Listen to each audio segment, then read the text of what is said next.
আসসালামু আলাইকুম রহমতুল্লাহি বারকাতু। আমরা এই মুহূর্তে রয়েছি বাহরাইন ব্রিজের উপরে। সুবহানাল্লাহ, এত সুন্দর একটা ব্রিজ এবং ব্রিজের মাঝখানে এত সুন্দরভাবে এত বিশাল প্রশস্ত জায়গা করছে কিভাবে! আল্লাহু আকবার। কত billion billion Bahrain to Saudi, তো কত বিলিয়ন বিলিয়ন ডলার খরচ করছে সৌদি সরকার। এই যেখানে ব্রিজের মাঝখানে মসজিদ রয়েছে, অসাধারণ একটা সুন্দর মসজিদ। মাশাআল্লাহ, লা কুওয়াতা ইল্লা বিল্লাহ। অ্যামেজিং দৃশ্য। এখানে খেজুর গাছ এবং বিভিন্ন দেশি পর্যটক, বিভিন্ন বিশ্বের বিভিন্ন দেশ থেকে এখানে পর্যটক আসছে। এই যে খেজুর গাছ, মাশাআল্লাহ তাবারাকার রহমান, অনেক খেজুর গাছের মধ্যে আছে।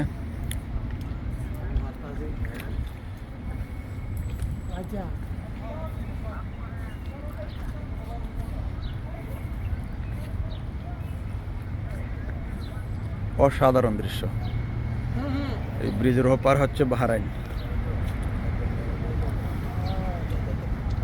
এই যে বাতিগুলো দেখা যাচ্ছে নীল, ওইখানে হচ্ছে ইমিগ্রেশন পুলিশ। ইমিগ্রেশন পার হলেই বাহরাইন।